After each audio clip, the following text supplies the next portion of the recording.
PSL fala sobre o projeto. Senhor meu Deus, senhoras, senhores deputados, até onde vai o desrespeito de um homem? Até onde vai o descaso do governador João Dória com os policiais militares, com os policiais civis, com os policiais técnicos científicos, com os agentes de segurança penitenciária, com os agentes socioeducativos? Talvez para os senhores não represente nada a grande roda de bate-papo, porque está se falando no aumento, um reajuste salarial de homens e mulheres que estão morrendo, mas são números.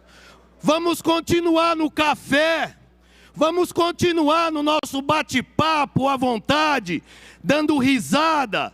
Afinal de contas, eles são somente números. O que são homens e mulheres que enfrentam o crime organizado no estado de São Paulo, o primeiro comando da capital? O que representa uma categoria dessa? Nada, né? Não representa nada. Policial é executado na porta de casa, com vários tiros de fuzil. Vamos fazer um churrasco. Vamos tomar cerveja, jogar bola. Os senhores fazem ideia da expectativa de homens e mulheres durante uma campanha eleitoral, onde um candidato faz uma promessa que nós colocamos nesse telão por inúmeras vezes. Uma promessa que o reajuste salarial seria no início do ano, de 2019. Por conta disso, após a vitória do governador João Dória, instalou-se uma expectativa muito grande no seio de todos esses integrantes das polícias de São Paulo. Eu ouvi de muitos policiais, ativos e veteranos. Sabe o que eu ouvi? Chefe, com a graça de Deus, eu acredito que agora eu vou conseguir parar de fazer o bico. Vou poder descansar um pouquinho mais. Vou poder conviver um pouquinho mais com a minha esposa, com meus filhos, com meus netos. E essa expectativa se arrastou até agora, o dia 30 de outubro. Nós já tínhamos aquela desconfiança de que nada aconteceria. Nós tínhamos já desconfiança que tratava-se de uma mentira. Mas a esperança é a última que morre. É o que eu fiz no anúncio do governador no Palácio dos Bandeirantes.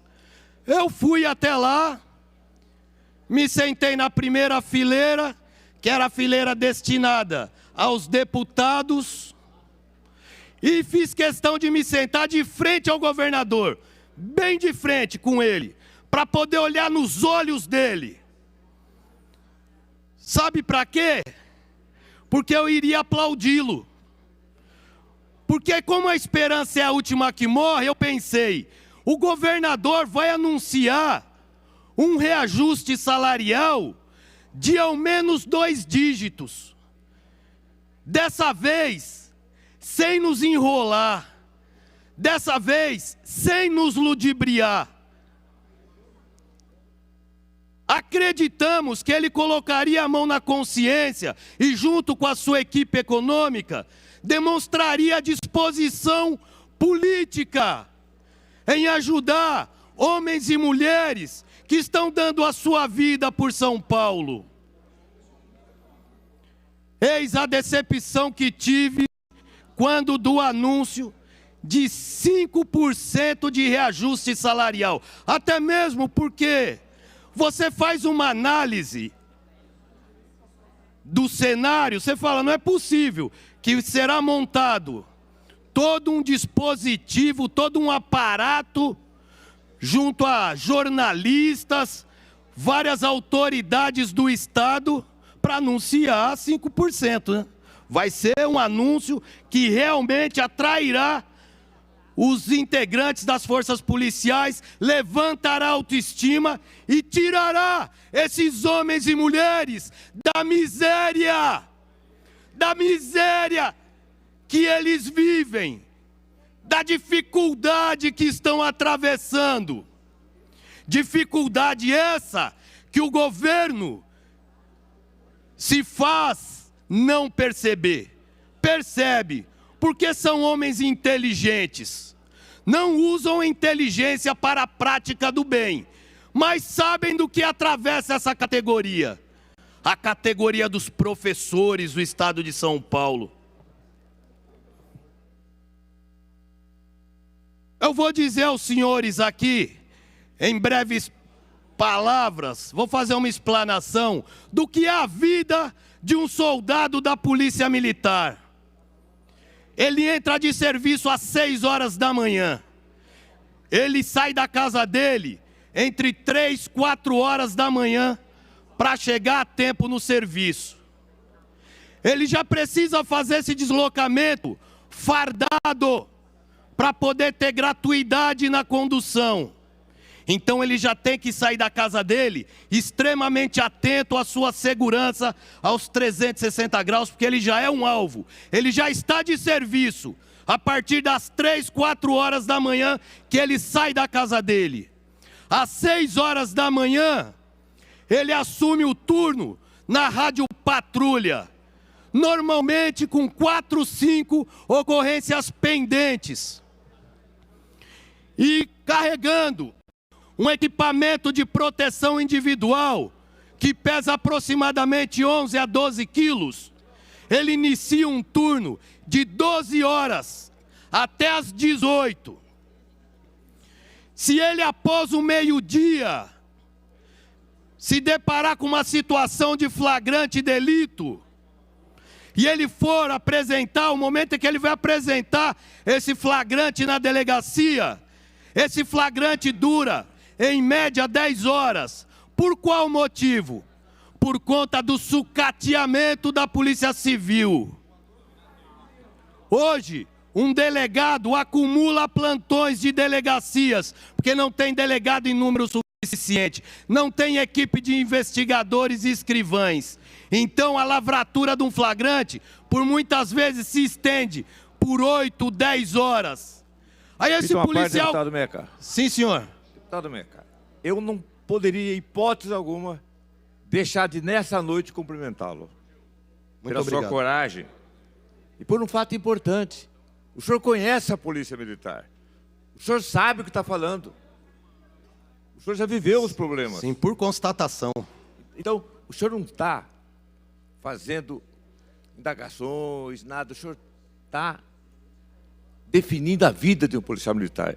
Eu ouvindo, sabendo a sua ênfase, de quanto o senhor ama a Polícia Militar, eu não tinha a menor condição de não vir aqui e de prestar homenagem. Parabéns, doutor. Muito obrigado, Excelência. É assim que se constrói um legislativo forte. E não, como querem alguns, um legislativo de cordeiros. Sim, muito obrigado.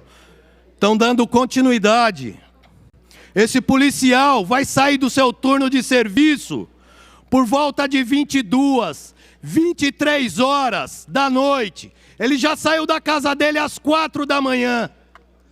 Ele vai voltar para casa. Ele chega na casa dele por volta de 2, 3 horas da manhã. Vai descansar por volta de 3, 4 horas. Porque às 6 horas da manhã, do dia de folga e da recuperação orgânica desse homem, ele vai para o bico para complementar a sua renda e colocar o alimento na mesa para a sua família. Se ele não o fizer, ele não sustenta a família, não paga as suas contas.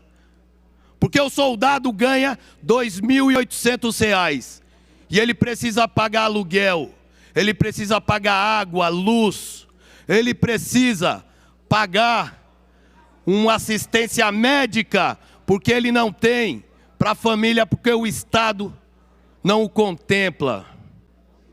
Esse homem vai puxar mais 12 horas, escoltando carga, gás carbônico no rosto, ou mais 12 horas na frente de um supermercado, de um posto de gasolina, fazendo segurança numa casa de câmbio.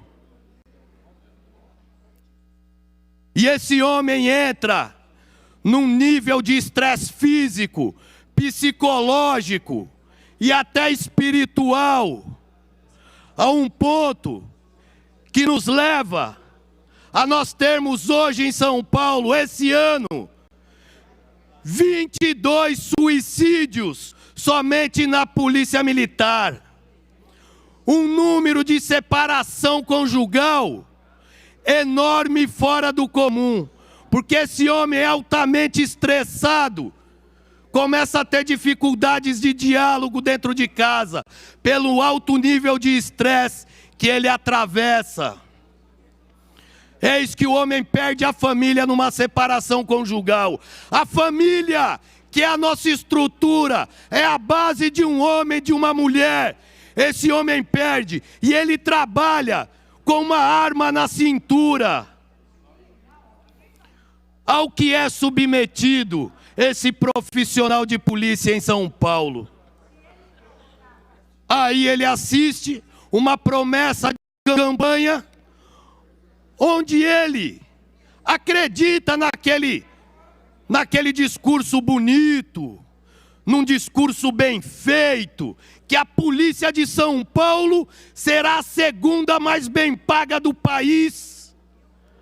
Aí nós fazemos uma conta simples, para que a polícia de São Paulo ocupe esse patamar, nós precisaremos por volta de 78% de aumento para ocupar o segundo lugar.